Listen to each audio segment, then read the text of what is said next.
Hello everyone, my name is Khushboo Chaudhary and welcome to our channel B Studiotic. आज के video में हम करने वाले हैं MPS 001 के प्रीवियस क्वेश्चंस और इम्पॉर्टेंट क्वेश्चंस का फाइनल पार्ट यानी कि पार्ट थर्ड।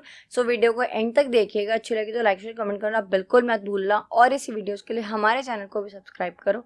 साथ ही साथ आप जुड़ सकते हो हमारे साथ टेलीग्राम चैनल पर, जहाँ पर आपको इन सभी वीडियोज़ के फ्री PDF अवेलेबल होते हैं। इसके अलावा इंस्टाग्राम पर भी फॉलो करके आप हमारे साथ जुड़ सकते हो। तो चलिए वीडियो को शुरू करते हैं। वीडियो शुरू करने से पहले बहुत इंपॉर्टेंट चीज़ जिसको आपको बिल्कुल भी स्किप नहीं करना है, और वो ये, बहुत सारे बच्चों के कमेंट आ रहे हैं कि मैम क्या इन वीडियोस से हम अच्छा स्कोर कर सकते हैं या फिर क्या ये वीडियो इनफ है। तो बच्चों देखो, ये वीडियोस डेफिनेटली इनफ है, और क्यों है वो अभी मैं आपको एक्सप्लेन कर देती हूँ। और रही बात बहुत अच्छा स्कोर करने की, तो देखो ये वीडियोस आपको जो एग्जाम में क्वेश्चंस आएंगे उन सब से डील करने में हेल्प करेंगे डेफिनेटली, और आपको बहुत सारे क्वेश्चंस भी यहाँ से देखने को मिलेंगे। लेकिन अगर बात करें अच्छा स्कोर करने की, तो आपके ऊपर डिपेंड करता है कि आप किस तरीके से वहाँ पे अपने थॉट्स को रिप्रेजेंट करके आते हो, किस तरीके से आप वहाँ पे आंसर को लिख के आते हो। अगर आप लोग चाहते हो कि आप इग्नू में कैसे या ड्यू में आप कैसे आंसर्स को लिख सकते हो अच्छे मार्क्स के लिए, तो आप कमेंट कर देना, उसके ऊपर भी सेपरेट वीडियो आ जाएगी। और रही बात इनफ वाली की, तो देखो आपकी अगर हम MPS 1 की बात करें तो टोटल 29 यूनिट्स हैं, लेकिन जो हमें क्वेश्चन पेपर देखने को मिलता है वहां पे 10 क्वेश्चन होते हैं जो कि आपके सिलेक्टिव 5 या 6 यूनिट से आते हैं। ठीक है, तो जिसमें से भी हमें बस 5 करने होते हैं। तो हमने क्या किया, आपके जो पिछले 5 साल के क्वेश्चन है यानी कि जो प्रीवियस 5 ईयर क्वेश्चन है, हमने वहां से जो क्वेश्चन है उनको प्लस जो इंपॉर्टेंट क्वेश्चन है हमने यूनिट वाइज डिवाइड कर लिया। जैसे पार्ट 1 में हमने यूनिट 1 से लेकर 7 तक के PYQ प्लस इंपॉर्टेंट क्वेश्चन को किया, राइट। पार्ट सेकंड में हमने यूनिट 8 से 17 कवर किया, और पार्ट थर्ड जो कि आज फाइनल पार्ट है, इसमें हम यूनिट 18 से लेकर 29 जो भी पिछले 5 साल में क्वेश्चन आए हैं या फिर जो आ सकते हैं उन सभी को कवर करेंगे। तो इससे बाहर तो कुछ होना नहीं चाहिए, इसके अंदर से ही आना चाहिए, और डेफिनेटली आपको क्वेश्चन देखने को मिलेंगे। लेकिन आपको वहां पे आंसर को अच्छे से बना के भी लिख कर आना है। ऐसा नहीं है कि हमने वीडियो में पढ़ाया है, क्वेश्चन यही पूछा गया है, बस थोड़ा सा ट्विस्ट कर दिया गया है तो आप उसको छोड़ के आ जाओ। ठीक है, सारे क्वेश्चन अटेम्प्ट करने हैं और ज्यादा से ज्यादा वीडियो को शेयर करना है, क्योंकि यही एक इकलौती एकमात्र मोटिवेशन होती है और ज्यादा वीडियोस बनाने की। ठीक है, चलिए क्वेश्चन नंबर 1 है, explain class war. Class war क्या होता है? ठीक है, चलो क्लास वॉर हमें पता है कि दो तरीके की क्लास होती हैं हमारी सोसाइटी में होती हैं, रिच वर्सेस पुअर। और जब उनके बीच में कुछ डिस्प्यूट्स होते हैं, क्लैशेस होते हैं, तो हमको उसको क्या बोलते हैं? क्लास वॉर बोलते हैं। ठीक है, class war means a fight between the rich and the poor in society. In many countries, people are divided into different classes based on money and power. ये कह रहे हैं कि बहुत सारे देशों के अंदर क्या होता है, यूजुअली देखो हर जगह देखने को मिलता है, दो मतलब जो लोग हैं वो दो क्लास में डिवाइड होते हैं, अपर और लोअर क्लास। अपर क्लास में आते हैं जो कैपिटलिस्ट होते हैं, जो पूंजीवादी होते हैं, यानी कि जो मीन्स ऑफ प्रोडक्शन को ओन करते हैं। वो किसी लैंड को ओन कर सकते हैं, वो फैक्ट्रीज के मालिक हो सकते हैं, वो कोई बहुत बड़ा बिजनेस कर सकते हैं। किसके बेस पे? मनी और पावर। देखो ये चीज बहुत ही सत्य है, मैं पहले भी समझा चुकी हूँ। अगर समाज में आपके पास पैसा है, आपके पास मनी है, आपके पास पावर है, तो ही आप एग्जिस्ट करते हो, वरना अगर आप पुअर क्लास में आते हो तो आपको बहुत ज्यादा स्ट्रगल करना पड़ता है। ठीक है, और बहुत सारी चीजें फेस करनी पड़ती हैं, जैसे कि हम इसमें पढ़ने वाले हैं। पहली क्लास कौन सी है? The rich class, also called upper class और कैपिटलिस्ट। दूसरी है पुअर क्लास, जो कि होती है वर्किंग क्लास और लेबर क्लास। ठीक है, चलो अब ये क्लास वॉर क्यों होता है? देखो एक चीज को बहुत आसान भाषा में समझो। हम यहाँ पे वो थ्योरीज को रटने नहीं आए हैं, हम यहाँ पे चीजों को बहुत ही आसान भाषा में डिकोड करने आए हैं। ठीक है, तो अब यहाँ पे क्या है कि जो एक बिजनेसमैन है उसका टारगेट है कि आज उसको इतना काम डन चाहिए।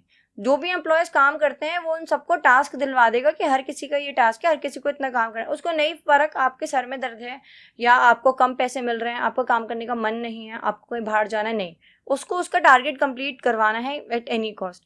अब यहीं पे जो पुअर है या फिर जो एम्प्लॉय है, जो भी है, उसकी यहाँ पे ये डिमांड है कि भैया कम से कम अभी तरह काम कर रहे हैं तो हमें फेयर वेजेस तो दो, या फिर वर्किंग कंडीशंस तो अच्छी हो, किसी को चोट लग जाए किसी भी वर्कर को तो वहाँ पे कुछ मेडिकल फैसिलिटीज तो होनी चाहिए, सैनिटेशन, रिस्पेक्ट, ये सारी चीजें ये लोग बस डिमांड करते हैं। तो जब इन लोगों को ये चीजें नहीं मिलती हैं तो ये इसके लिए आवाज उठाते हैं, और तभी क्या होता है? क्लैश देखने को मिलता है। तो जो रिच है उनको चाहिए प्रॉफिट और कंट्रोल, जो पुअर है उन्हें चाहिए fair wages, good working condition और रिस्पेक्ट। और जब ये लोग अपनी नीड्स को मीट नहीं कर पाते हैं, नहीं इनको चीजें मिल पाती हैं, तब क्या होता है? तब जो ये पुअर क्लास है ये स्ट्राइक करते हैं, ये प्रोटेस्ट करते हैं, ये मूवमेंट्स करते हैं। किस लिए? अपने राइट, जो इनके राइट्स हैं, जो इनके अधिकार हैं, उनको उनकी डिमांड रखने के लिए। ऐसे जो हमारे थिंकर थे कार्ल मार्क्स, जो कि इसी गैप को पूरी जिंदगी बताते रह गए, हमें समझाते रह गए। वो भी यही बताते हैं कि जो क्लास वॉर है वही एकमात्र रीजन है समाज के अंदर बदलाव का, यानी सोसाइटी के अंदर चेंज का। कार्ल मार्क्स का मानना है कि जो कैपिटलिज्म है उसको हमें पूरी तरीके से, जो पूंजीवाद है उसको बिल्कुल ही भगा दो, खत्म कर दो, ओवरथ्रो कर दो। बस क्या होना चाहिए, सोशलिज्म होना चाहिए, जहाँ पे इक्वालिटी होनी चाहिए, रिच और पुअर का गैप नहीं होना चाहिए। In short, class war is a struggle between the rich and poor over money, power and rights. ठीक है, अगला है question number 2, examine the meaning of fundamentalism, describe the basic characteristics of fundamentalism. देखो, अगर आप लोग चाहते हो एक चीज और कि जो भी आइडियोलॉजीज है इनके ऊपर शॉर्ट वीडियोस आए लाइक 5-5 मिनट्स के, तो आप जरूर कमेंट करना, फिर मैं A to Z जितनी भी आपकी आइडियोलॉजीज हैं और जो भी उनके थिंकर्स रहे हैं उन सभी के ऊपर शॉर्ट वीडियोस हम बनाएंगे। ठीक है, चलो क्वेश्चन नंबर 2 है, यहाँ पे मैं फंडामेंटलिज्म के बारे में पूछा है। फंडामेंटलिज्म देखो क्या होता है, जब आप एक रिलीजन में इतने इन्वॉल्व हो जाते हो कि आपको बस वही सुपीरियर लगता है, उसके ऊपर इंसानियत नहीं है, दूसरा कोई इंसान, कोई देश, कोई कुछ भी नहीं है, बस आपका रिलीजन ही सब कुछ है, हर एक चीज उसमें लिखी सब कुछ है, और आप उसके ऊपर किसी को मानते ही नहीं हो, तो आप बिगॉट, यानी कि आप एक तरीके से हम बोल सकते हैं कट्टर हो जाते हो। ये बहुत नेगेटिव साउंड करता है। ठीक है, यहाँ पे मैं किसी भी रिलीजन का नाम नहीं लूंगी, ना ही मैं नाम ले रही हूँ, क्योंकि ये जो फंडामेंटलिज्म है, ये जो फंडामेंटलिस्ट है, ये किसी भी रिलीजन में हो सकते हैं, राइट। चलो, तो जो फंडामेंटलिज्म है, it means strictly following old religious believes and thinking they are the only correct way to live. Fundamentalists believe that their religion is always right and they often reject modern ideas or changes in society। यानी कि जो fundamentalist है उन्हें समाज में किसी भी तरीके का बदलाव नहीं चाहिए, इन्हें सोसाइटी में कोई भी चेंज नहीं चाहिए, कोई भी मॉडर्न आइडिया नहीं चाहिए, हर एक चीज जो इनके रिलीजियस टेक्स्ट में लिखी हुई है बस वही सही है और इनको वही ही फॉलो करनी है। ठीक है, अब उसकी कुछ कैरेक्टरिस्टिक्स के बारे में पढ़ते हैं। पहला है strict believe in holy books, यानी कि जो फंडामेंटलिस्ट हैं ये अपने रिलीजियस टेक्स्ट को वर्ड टू वर्ड फॉलो करते हैं। इनका मानना है कि ये जो टेक्स्ट है ये बिल्कुल परफेक्ट है और इनके ऊपर कोई भी सवाल नहीं उठा सकता, ये क्वेश्चनेबल नहीं है। ठीक है, दूसरा है रिजेक्शन ऑफ मॉडर्न आइडियाज, यानी कि ये साइंस को, मॉडर्न एजुकेशन को, विमेन्स राइट्स को, फ्रीडम ऑफ थॉट, इन सभी चीज़ों के ऊपर सिर्फ रिलीजन को रखते हैं, इनको और किसी चीज़ से मतलब नहीं है, जो लिखा हुआ है बस वही ये सत्य मानते हैं। अगला है वन ट्रुथ ओनली, यानी पूरी दुनिया में, इतनी बड़ी दुनिया में सिर्फ एक ही सच है और वो है आपका रिलीजन, बाकी सब गलत है। They believe their religion is the only truth and all others are wrong. Against other culture और बिलीफ, आपको पता है क्या, जब आप किसी भी एक चीज को लेके, एक इंसान को लेके, एक आइडियोलॉजी को लेके, एक थॉट को लेके, एक ओपिनियन को लेके बहुत ज्यादा इन्वॉल्व हो जाते हो ना, तो आप बाकी सारी चीजों से ऑलरेडी बहुत हेट करने लगते हो। ठीक है, तो यहाँ पे कह रहे हैं कि यहाँ पे क्या है, जब आप इतने ज्यादा इन्वॉल्व हो गए ना, तो आपके अंदर जो दूसरे लोगों का रिलीजन है, उनका जो कल्चर है, उनका जो लाइफस्टाइल है, उसको लेके बहुत इंटॉलरेंस आ जाती है, बहुत हेट्रेड वाली फीलिंग आ जाती है, जिसकी वजह से हमें क्लैशेस और वॉर्स भी देखने को मिलते हैं। फिफ्थ पॉइंट है desire to go back to the past. यहाँ पे ये लोग चाहते हैं कि वो जो पुराना टाइम था जहाँ पे रिलीजन का ज्यादा कंट्रोल था, बस वही टाइम पुराना वापस आ जाए, रिलीजन ही सब कुछ अपने हाथ में ले ले, सारा उसका ही कंट्रोल। ठीक है, अगला है use of force some time, यानी जो फंडामेंटलिस्ट होते हैं ना, अब जैसा कि अभी तक पढ़ा है, सबसे सुपीरियर इनके लिए इनका रिलीजन है। अब ये क्या चाहते हैं, देखो हम सबके अंदर एक चीज होती है, अगर हम किसी चीज को पसंद कर रहे हैं ना, तो हमें चाहिए कि बाकी लोग भी उसको पसंद करें। ठीक है, तो फंडामेंटलिस्ट का मानना है कि अगर वो किसी XYZ रिलीजन को फॉलो कर रहे हैं तो बाकी सबको भी उसको फॉलो करना चाहिए। In some cases fundamentalist use violence और pressure to make others to follow their beliefs. अगला है स्ट्रॉन्ग लीडरशिप, यानी कि एक रिलीजियस लीडर ऐसा होता है जो सारे ग्रुप को चलाता है, कंट्रोल करता है और वही डिसाइड करता है कि लोगों को क्या सोचना है, क्या नहीं सोचना, क्या करना है, क्या नहीं करना। ठीक है, in short fundamentalism means strictly following old religious rules, rejecting modern changes and believing that only one way of life is right and it often leads to intolerance and conflict in society. ये बहुत negative sound करता है, right. चलो कोई नहीं, अगला है question number 3, what do you understand by conservatism. Again ये भी एक आइडियोलॉजी है। कंजर्वेटिज्म के नाम से देखो, कंजर्व यानी कि ये बात कर रहे हैं जो चीजें जैसी हैं वैसे ही रहने दो, बिल्कुल मत बदलो। ठीक है, अब ये जो कंजर्वेटिज्म है ना, ये एक वे ऑफ थिंकिंग है जहाँ पे लोगों को ये मानना है कि जो चीजें जैसी चलती आ रही हैं उनको वैसा ही रहने दो। एकदम से मत बदलो। ये लोग चेंजेस के खिलाफ नहीं है, बस ये कहते हैं धीरे धीरे ग्रेजुअल चेंजेस करो, ठीक है, एकदम नहीं बदलो, ठीक है। तो conservatism is a way of thinking that believes in protecting old traditions, values and systems in society. Conservative think that change should be slow and that we should respect the past. इसका example देती हूँ, देखो आपको समझ आएगा। जैसे हम Hindu tradition के अंदर अगर मैरिजेस की बात करें, हमारे यहाँ जो वेडिंग्स होती थी, जो शादी होती थी, वो पहले एक फेस्टिवल था। क्यों? घर पे शादी होती थी, बहुत दूर दूर के रिश्तेदार होते थे, घर के जो बड़े होते थे वो एक तरीके से हर चीज़ वही बताते थे, ये रस्म ऐसे होगी, ये रिवाज ऐसे होगा, ठीक है, ये चीज़ें इस तरीके से की जाएंगी, ऐसे पूजा होगी, सारी चीज़ें बहुत लंबे टाइम तक गीत होते थे और पूरा एक फेस्टिवल। आज के टाइम पे क्या होता है, लोग डेस्टिनेशन वेडिंग करते हैं। घर दिल्ली में और लद्दाख में शादी हो रही है, वहीं से लड़की की विदाई हो रही है। पहले टाइम पे कहाँ से होती थी? घर से विदाई होती थी। अब इवेंट मैनेजर होता है। इवेंट मैनेजर क्या करता है? माइक लेके हाथ में खड़े हो जाते हैं और वही बताएंगे कि किसको अब स्टेज पे आना है, कौन अब फोटो खिंचवाएगा, कब माला वरमाला डलेगी और कब लोग हंसेंगे, कब किस गाने पे डांस होगा। तो ये जो चीज़ें हैं ना, ये इन चीज़ों के खिलाफ ही जो कंजर्वेटिज्म है वो है। ये कह रहे हैं कि भाई जो तुम्हारे ओल्ड ट्रेडिशंस हैं, जो वैल्यूज हैं, जो सिस्टम है समाज में, तुम उसको रिस्पेक्ट करो, उसको प्रोटेक्ट करो, ठीक है। साथ ही कहता है चेंज के खिलाफ नहीं है, चेंज करो बट ग्रेजुअल चेंज करो, एकदम से नहीं करना। ये आइडियाज क्या है? पहले रिस्पेक्ट फॉर ट्रेडिशन। ये कहते हैं कि जो हमारे ओल्ड कस्टम्स हैं, जो फैमिली वैल्यूज हैं, जो रिलीजन है, वो बहुत ज्यादा जरूरी हैं। वही समाज में स्टेबिलिटी लेकर आते हैं, ठीक है। दिवाली को ही देख लो, पहले के टाइम पे दिवाली पे सब लोग एकदम ट्रेडिशनल पहनते थे, कोई कहीं भी हो सब घर पे आते थे, मिठाइयाँ लाते थे, ठीक है, और पटाखे फोड़ते थे, दिए जलाते थे। आजकल क्या हो रहा है? दिए को रिप्लेस कर दिया एलईडी लाइट्स ने, रंगों की रंगोली को रिप्लेस कर दिया, जो वो स्टिकर्स होते हैं पेस्ट करने वाले, और अमेजोन फ्लिपकार्ट से गिफ्ट भिजवा देते हैं लोग, बहुत ही रेयर होता है ना, कोई आता है अगर। अगला है स्लो चेंज। ये कह रहे हैं that change is okay but it should happen step by step, not too fast. Sudden change can create problems. ये कह रहे हैं जो सडन चेंज है वो प्रॉब्लम क्रिएट कर सकता है, तो चेंज ओके है, करो बट धीरे धीरे करो, एकदम से मत बदल दो। अगला ये कह रहे हैं स्ट्रॉन्ग गवर्नमेंट एंड लॉ। ये कह रहे हैं एक स्ट्रॉन्ग गवर्नमेंट होना चाहिए जिसको क्लियर रूल्स बना देने चाहिए, जिससे कि पीस और सेफ्टी मेंटेन रहे। पर्सनल रिस्पॉन्सिबिलिटी, यहाँ पे ये कह रहे हैं कि गवर्नमेंट को हर किसी की जो पर्सनल लाइफ है उसमें हर कोई चीज को कंट्रोल करने का अधिकार नहीं है और होना भी नहीं चाहिए। लोगों को हार्ड वर्क करना चाहिए और अपनी खुद की केयर करनी चाहिए, ठीक है। यहाँ पे एक तरीके की फ्रीडम ले लो आप, है ना।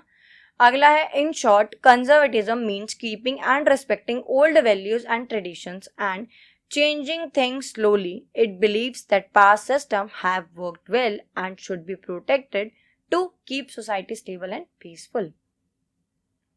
Question number 4 है write a short note on the following. George Lukács on dialectical materialism and meaning of socialism.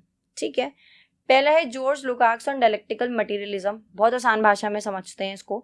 जो जॉर्ज लुकाक्स हैं वो एक मार्क्सिस्ट थिंकर हैं जो कि डायलेक्टिकल मटेरियलिज्म को कुछ इस तरीके से एक्सप्लेन करते हैं। एक चीज़ और मैंने आपको बताया था, जब भी कार्ल मार्क्स का नाम है, मार्क्सिज्म की बात हो, सोशलिज्म की बात हो, तो मैं आंख बंद करके क्या देखना है कि भाई एक कैपिटलिज्म है, एक सोशलिज्म है। कैपिटलिज्म है पूंजीवाद, जहाँ पे जो ओनर्स हैं, जो अमीर लोग हैं, जो रिच क्लास है, जो कैपिटलिस्ट हैं, वो क्या करते हैं? एक्सप्लॉइट करते हैं किसको? जो वर्किंग क्लास है, पुअर क्लास है, जो लेबर्स हैं, ठीक है। बस वही चीज है यहाँ पे। अब जो जॉर्ज लुकाक्स हैं जो कि एक मार्क्सिस्ट थिंकर हैं, वो बताते हैं कि डायलेक्टिकल मटेरियलिज्म क्या होता है। ये कह रहे हैं सोसाइटी में क्लैश होता है, ठीक है, कॉन्फ्लिक्ट्स होते हैं, किसके बीच में? क्लास के बीच में। कौन सी क्लास? रिच और पुअर। और ये होने जरूरी भी है। ये इनका मानना है, he believe that history moves through struggle not peace. ये कह रहे हैं हिस्ट्री शांति से कभी नहीं बदलती है, वो हमेशा स्ट्रगल से ही बदलती है। आप देखो, अगर वर्ल्ड वॉर ना हुए होते, कोल्ड वॉर ना हुआ होता, किसी ने अगर अपनी इंडिपेंडेंस के लिए लड़ाई ना करी होती, इंडिया में नेशनलिस्ट या इंडिपेंडेंस स्ट्रगल ना हुआ होता, तो आज हम हिस्ट्री पढ़ते नहीं। क्या ही पढ़ता है हिस्ट्री में? बस इतना कि आदि मानव थे, कैसे रहते थे, क्या क्या चीजें बनाई, बस। तो ये कह रहे हैं कि हिस्ट्री इसीलिए तभी मूव होती है जब स्ट्रगल्स होते हैं। तो यहाँ पे ये कौन से स्ट्रगल की बात कर रहे हैं? वर्ल्ड वॉर की तो नहीं कर रहे हैं। यहाँ पे ये बात कर रहे हैं कि जो वर्किंग क्लास है उनको सेल्फ रियलाइजेशन होना बहुत जरूरी है अपनी सिचुएशंस के बारे में। अब यहाँ पे देखो, जो वर्किंग क्लास के लोग हैं, जो लेबर्स हैं, जिस दिन उनको सेल्फ रियलाइजेशन हो गया कि भाई मेरे मालिक तो मुझसे 10 घंटे काम करा रहे हैं, फेयर वेजेस भी नहीं दे रहे हैं, कुछ पानी वानी की व्यवस्था भी नहीं है, सैनिटेशन नाम की कोई चीज़ ही नहीं है, किसी को चोट लग जाए तो कोई हेल्थ केयर मेडिकल कोई फैसिलिटी अवेलेबल नहीं है, खाने की व्यवस्था नहीं है, ऊपर से गाली भी सुनो। जिस दिन ये सेल्फ रियलाइजेशन हो गया कि नहीं शायद ही मेरे अधिकारों के खिलाफ है, उस दिन वो जो मजदूर है, वो जो लेबर है, वर्कर है, वो आवाज़ उठाएगा और उसके साथ के सभी लोग आवाज़ उठाएंगे। फिर क्या होगा, फिर समाज में एक बदलाव होगा जब कैपिटलिज्म को हटा दिया जाएगा और सोशलिज्म लाया जाएगा, जिसमें क्या होगा, सारी चीजें इक्वली डिस्ट्रीब्यूट की जाएंगी, क्योंकि वहां पे जो पावर है वो पब्लिक के हाथ में होगी, जो अथॉरिटी है वो पब्लिक के हाथ में होगी। ठीक है। सो Lukács said that only the working class, poor people can understand the full truth about society and bring real change. In short, Lukács believed that society changes through class struggle and the working class can lead this change by understanding their reality. ये कुछ ऐसा भी है कि जिस दिन आपको ऐसे बैठे बैठे रियलाइज हो गया कि भाई मेरी हेल्थ खराब हो रही है, मुझे जिम जाना चाहिए या योगा करना चाहिए, रनिंग करना चाहिए, बैलेंस डाइट लेना चाहिए या फिर मुझे पढ़ाई करना चाहिए, तो जब आप वो एक्शन लोगे उससे पहले एक सेल्फ रियलाइजेशन होगा, उसके बाद आप एक्शन लोगे, उसके बाद आपको चेंजेस दिखेंगे अपनी बॉडी में, अपने करियर में, है ना। तो यहाँ पे भी जो वर्किंग क्लास है उनकी ही बात हो रही है। अगला है मीनिंग ऑफ सोशलिज्म। अभी हम इसके बारे में पढ़ते आए हैं, उसी से बिल्कुल मिलता जुलता है। सोशलिज्म एक ऐसा सिस्टम है जहाँ पे जो गवर्नमेंट है वो सारी चीज़ों को ओन करते हैं, चाहे वो फैक्ट्रीज हो, चाहे लैंड हो या रिसोर्सेज हो। ठीक है। सोशलिज्म का एम होता है कि सभी लोगों को इक्वल राइट्स मिले, इक्वल अपॉर्चुनिटीज मिले, इक्वल ट्रीटमेंट मिले, रिच और पुअर के बीच का जो गैप है वो बिल्कुल ही खत्म हो जाए। It support free education, health care and fair wages for all. Socialism believes in sharing wealth and reducing the gap between rich and poor. It wants to replace greed and selfishness with cooperation and fairness. In short, socialism एक fair system है जहाँ पे wealth हो चाहे basic needs हो, हर चीज को equally distribute किया जाता है। कैपिटलिज्म के बिल्कुल ऑपोजिट है। Capitalism means private ownership, socialism means public ownership. जिन बच्चों को नहीं पता वो पहली बार सुन रहे हैं, छोटे से एग्जाम्पल से समझाऊंगी। इंडिया में आपने देखा होगा प्राइवेट स्कूल भी हैं जिनको कोई प्राइवेट कोई इंडिविजुअल है वो ओन करता है, कोई ग्रुप ओन करता है। पब्लिक स्कूल्स में है जिनको गवर्नमेंट ओन करती है। क्या कोई गरीब बच्चा फ्री में प्राइवेट स्कूल में पढ़ सकता है? जी नहीं। बट क्या वो पब्लिक स्कूल में पढ़ सकता है? जी हाँ, क्योंकि वहां पे जो गवर्नमेंट है कंट्रोल उसके हाथ में है, जो कि सबको फेयर अपॉर्चुनिटीज देती है। ठीक है। अगला क्वेश्चन है question number 5, right a note on nationalism.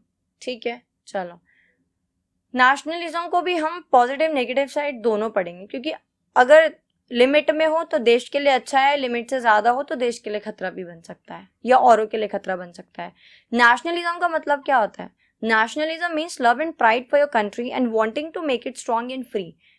ये कह रहे हैं नेशनलिज्म का मतलब है कि अपने देश से प्यार करना, अपने देश की हर एक चीज से, अपने नेशनल एंथम से, अपने देश की मिट्टी से, यहाँ के लोगों से, अपने संविधान से, अपनी हिस्ट्री से, हर एक चीज से लगाव करना, प्यार करना, अपने देश को प्राउड कराना। Right.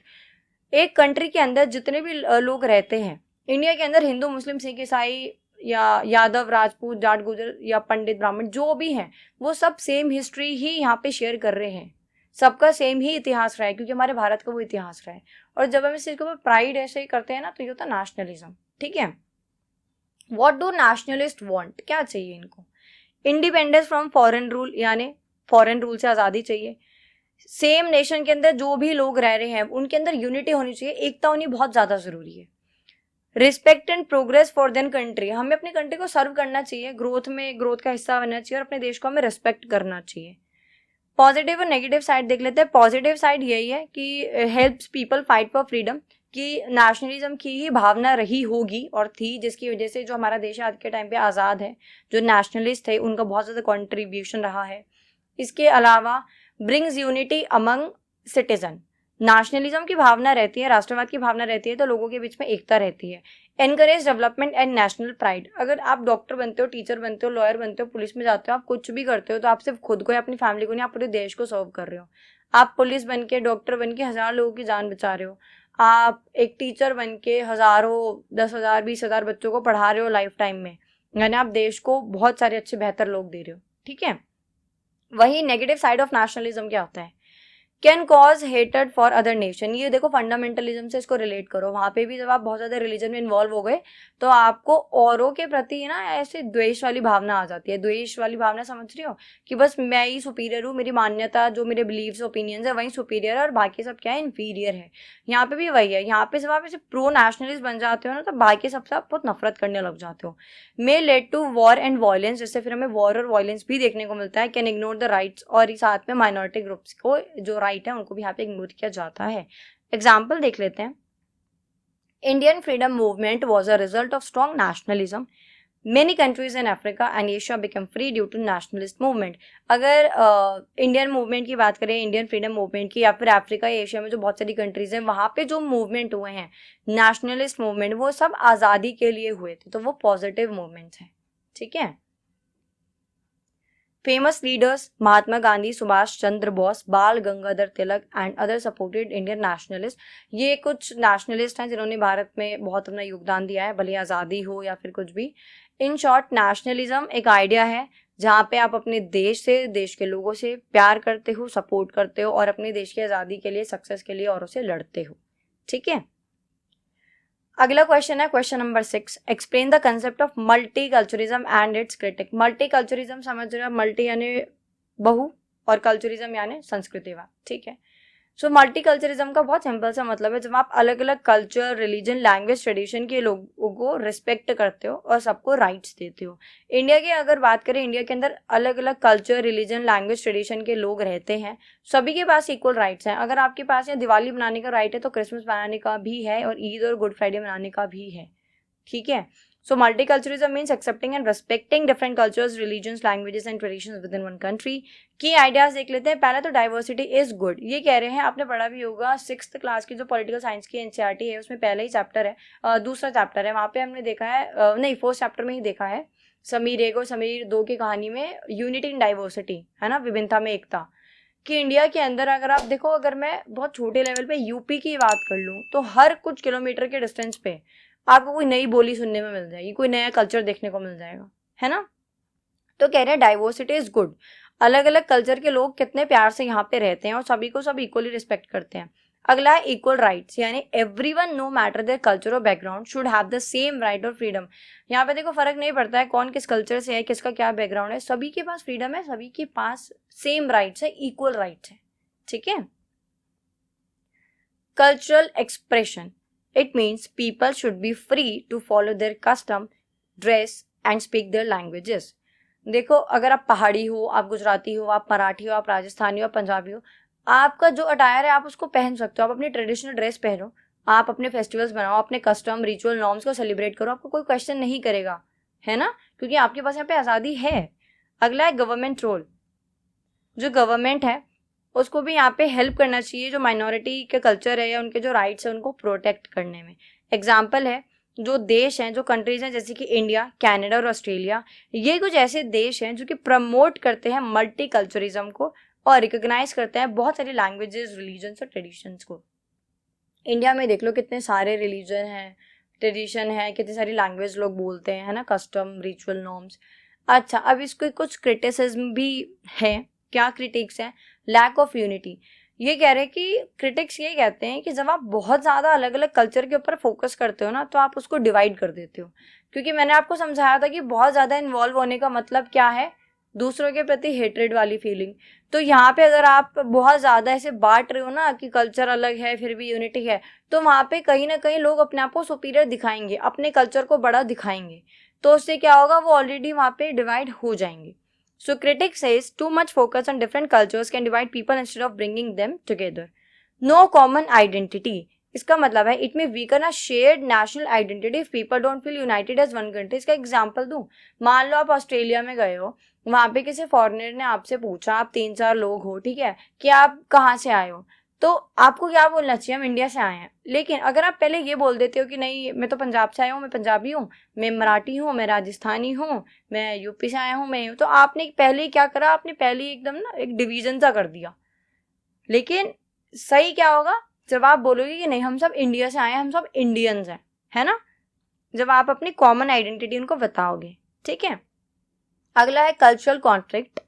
Sometime value of different culture में clash and leading to tension. कभी कभी क्या होता है, देखो एक गली में अगर 5 अलग अलग धर्म जाति या लैंग्वेज या कहीं के भी लोग हैं और हर किसी की प्रैक्टिस सेम नहीं होती, हो सकता है आपकी जो प्रैक्टिस है किसी और को उससे प्रॉब्लम हो, तो इससे क्या होगा, इससे कोई यूनिटी कोई डाइवर्सिटी कुछ नहीं होगी, इससे क्लैशेस और कॉन्फ्लिक्ट होंगे, ठीक है, टेंशन बढ़ेगी।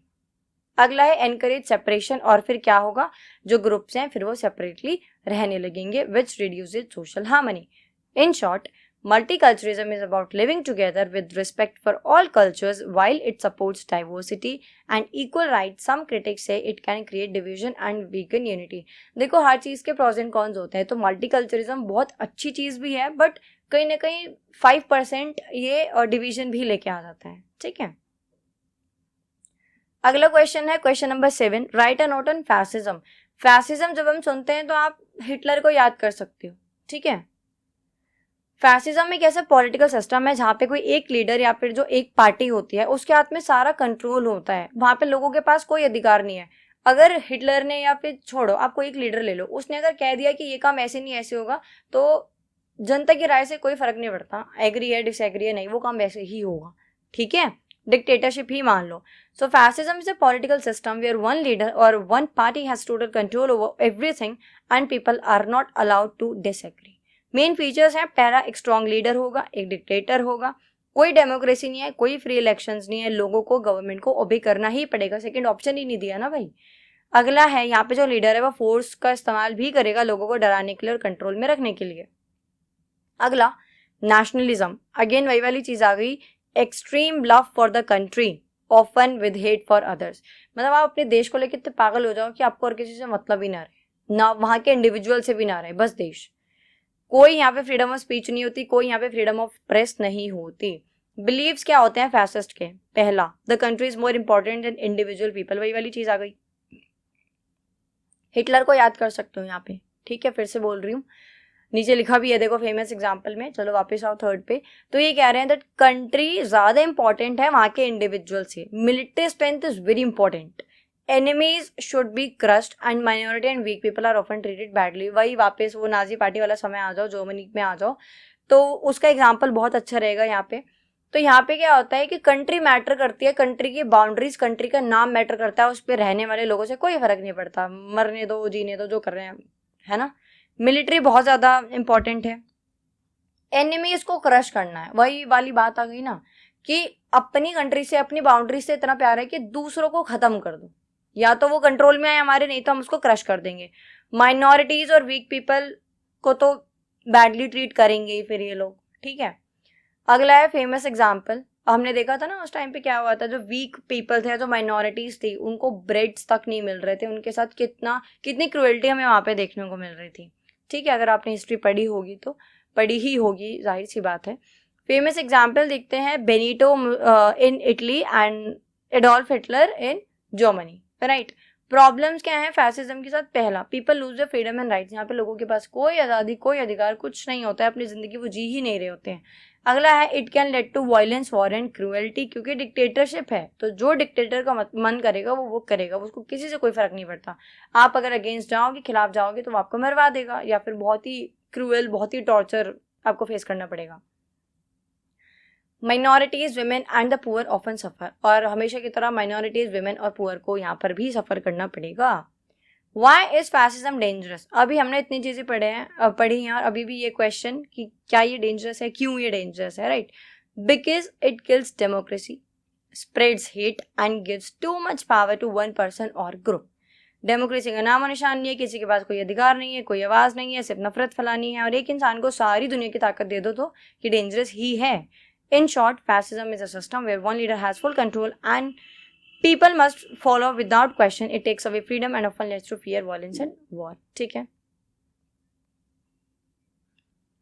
अगला क्वेश्चन है question number 8, right a note on feminism and types of feminism. मैं पहले ही बता देती हूँ, हम जो भी पढ़ने वाले हैं उसमें मेरा पर्सनल कोई व्यू नहीं है, हम यहाँ पे जो फेमिनिस्ट है उनकी आइडियोलॉजी, उनके थॉट्स ओपिनियन के हिसाब से पढ़ेंगे, ठीक है। Feminism, feminism is the belief that main and women should be treated equally. देखो फेमिनिज्म क्या है, बहुत आसान भाषा में, उसको शॉर्ट में खत्म करते हैं, समझते भी हैं। जब आपको ये फील हो कि हमारे समाज में जो विमेन्स हैं उनको इक्वल ट्रीटमेंट नहीं मिल रहा है, ठीक है, उनके साथ कहीं ना कहीं डिस्क्रिमिनेशन हो रहा है, उनको कहीं ना कहीं नीचे दबाया जा रहा है, समाज में नीचे रखा जा रहा है, उनके पास अपॉर्चुनिटीज नहीं है, बस एक केयर गिवर्स के तौर पे उनको रखा जा रहा है। तो आप क्या करोगे, आप आवाज उठाओगे कि भाई जो मेंस को राइट मिल रहे हैं वो बाकी सारे जेंडर को मिले, वो विमेंस को भी मिले, है ना। इसी आइडियोलॉजी को जब हम विमेंस के राइट के लिए आवाज उठाते हैं तो हम इसको क्या बोलते हैं, हम इसको एक फेमिनिस्ट होना बोलते हैं, फिर एक फेमिनिज्म की आइडियोलॉजी बोलते हैं, नारीवाद। ठीक है, जब हम विमेंस के लिए आवाज उठाएं। Feminism is the belief that men and women should be treated equally in all areas of life like education, work, law and family. It fights against unfair treatment of women and wants to give equal rights and opportunities to all genders. Feminism के अंदर आप आवाज उठाते हो कि education, work, law, family, कोई भी in terms of कुछ भी हो, हर जगह इक्वल ट्रीटमेंट चाहिए, बस इक्वल रिस्पेक्ट चाहिए, है ना, अपॉर्चुनिटीज और राइट्स चाहिए। वाई इज फेमिनिज्म इंपॉर्टेंट, क्यों जरूरी है। देखो अभी तो चीज़ें ऐसी नहीं है, बट पहले के टाइम पे जो विमेन्स हैं उनकी स्थिति समाज में बहुत ज़्यादा खराब थी, स्पेशली कुछ एरियाज़ की अगर हम बात करें, कुछ जगहों की या कुछ रीतियों की बात करें, जैसे सती प्रथा थी उसको ख़त्म किया गया, ऐसी बहुत सारी चीज़ें थी। तो अगर इस चीज़ की डिमांड उठी है तो कहीं ना कहीं चीज़ें समाज में रही ही होंगी, क्योंकि देखो डिमांड उस चीज़ की उठती है मतलब मेजोरिटी केसेस में जो कहीं ना कहीं चीज़ें एग्जिस्ट करती हैं। तो पहले के टाइम पे विमेन को इम्पोर्टेंस नहीं दी जाती थी, उनको पढ़ने की अनुमति नहीं थी, राइट, उनके पास राइट्स नहीं थे, वोटिंग राइट भी नहीं था। मेंस के पास है, नेचुरल राइट है, बट विमेन्स के पास नहीं था। इसके अलावा पढ़ लिख नहीं सकती तो कमा नहीं सकती, तो जो घर का मेल है वो कहेगा वो मानना पड़ेगा, है ना। तो पहले काफ़ी सारी चैलेंजेस और डिफिकल्टीज विमेन ने फेस करे, इसीलिए फेमिनिज्म जो है इंपॉर्टेंट है, right. Feminism helps women to get the same chances and respect as men. It also speaks for the rights of all genders, not just women. Types of women feminism की बात करते हैं, sorry, types of feminism के बारे में बात करेंगे। आज पता चलेगा आपको कितने तरीके की फेमिनिस्ट होते हैं, ठीक है। पहला है लिबरल फेमिनिज्म। तो ये जो लिबरल फेमिनिज्म है ये क्या है, believes in equal rights through laws and reforms, wants equal pay, education and work opportunities। यानी कि जो लिबरल फेमिनिज्म है इनका मानना है इक्वल राइट्स में, ठीक है। ये चाहते हैं ऐसे लॉज आए, ऐसे रिफॉर्म्स आए कि विमेंस को भी इक्वल राइट मिले, इक्वल पे मिले, इक्वल एजुकेशन और इक्वल वर्क अपॉर्चुनिटीज मिले। For example asking the government to make laws that protect women's right. अगला है रेडिकल फेमिनिज्म। इनका मानना है कि जो समाज है वो वहाँ पे पेट्रियार्की है, यानी कि पैतृक समाज है, मेल डोमिनेंस है, मेल्स के हाथ में ही यहाँ पे जो सारी पावर्स हैं वो रहती हैं, ठीक है। ये पूरे सिस्टम को बदलना चाहते हैं, ये चाहते हैं कि जो होल सिस्टम है, जो हमारा पूरा समाज है, हम उसको ही बदल दें, है ना। Focus on issues like violence against women and patriarchy, male power. अगला है सोशलिस्ट और मार्क्सिस्ट फेमिनिज्म। इनका मानना है कि जो विमेन्स है उनको अगर आप पढ़ने नहीं दोगी, एजुकेशन राइट नहीं मिलेगा, तो वो जॉब कैसे करेंगी, वो काम कैसे करेंगी, नौकरी कैसे करेंगी, बिजनेस कैसे करेंगी, वो पैसे कैसे कमाएंगी, इंडिपेंडेंट कैसे होंगी, नहीं होंगी तो वो पॉवर्टी की तरफ चली जाएंगी। तो ये विमेन्स को लोअर क्लास या पॉवर्टी की तरफ जोड़ते हैं, और इनका मानना है this says that women are oppressed by both capitalism and patriarchy, wants equality by changing both economic and social system. अगला है cultural feminism, believes women have special qualities like kindness and caring, wants society to value women's trait। अब यहाँ पे ये कह रहे हैं कि भाई देखो women's के पास ना कुछ extra ट्रेड भी है, क्या है, काइंडनेस और केयरिंग। अच्छा यहाँ पे एक चीज है, देखो अब ये मेरा पर्सनल व्यू है, आप अगर रिलेट करते हो तो बताना। ये चीज देखो यहाँ पे सच है, हमारे जो देखो जो आपके फादर हैं डेफिनेटली वो बहुत हार्डवर्क करते हैं, बट वो शायद इतने सेंसिटिव नहीं होते हैं। बट अगर यहाँ पे मदरली फिगर की बात करें तो वो बहुत सेंसिटिव होते हैं। बच्चे को खरोच आ जाए तो फादर क्या बोलेंगे कि अच्छा पट्टी वट्टी कर दो और ठीक है लगती रहती है ना।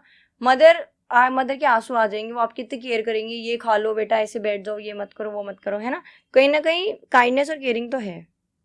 अगला है eco feminism, connects women's right with environmental protection. Eco feminism क्या है, ये वो फेमिनिस्ट हैं जो कि विमेन्स के राइट को एनवायरमेंटल प्रोटेक्शन से जोड़ते हैं। इनका मानना है कि भाई नेचर और विमेन हमें दोनों को ही प्रोटेक्ट करना चाहिए, क्योंकि दोनों को ही बहुत ज़्यादा बैडली ट्रीट किया जाता है।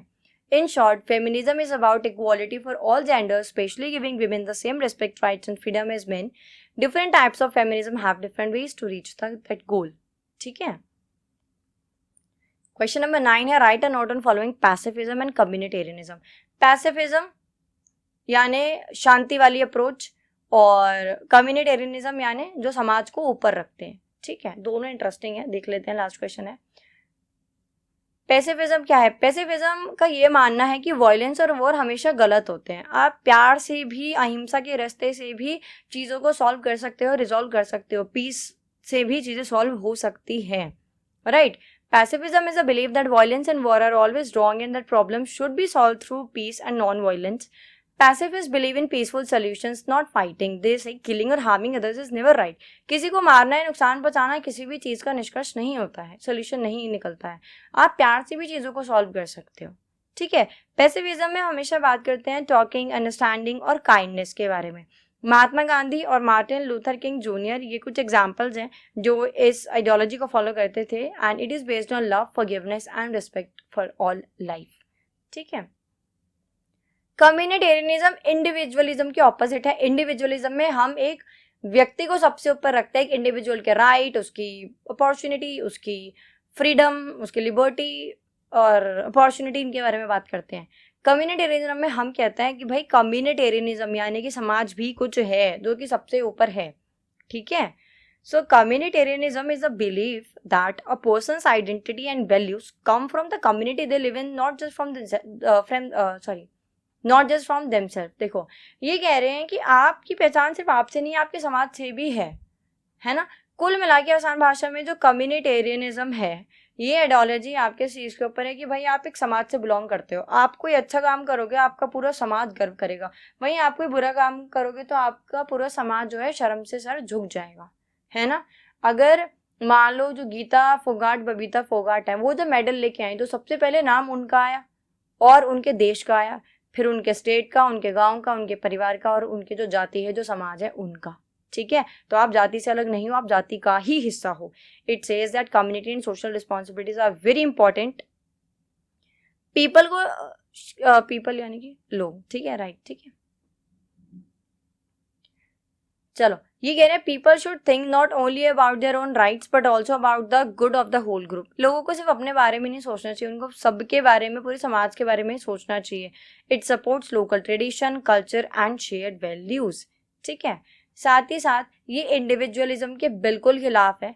इंडिविजुअलिज्म में आप सिर्फ खुद से मतलब रखते हो, यहाँ पे समाज में आप समाज से मतलब रखते हो। इन लोगों की सिंपल सी एक डिमांड है कि भाई आप अपनी ड्यूटी और रिस्पॉन्सिबिलिटी को समझो, अपनी फैमिली, अपने नेबर, अपनी सोसाइटी, उनके बारे में सोचो, ठीक है?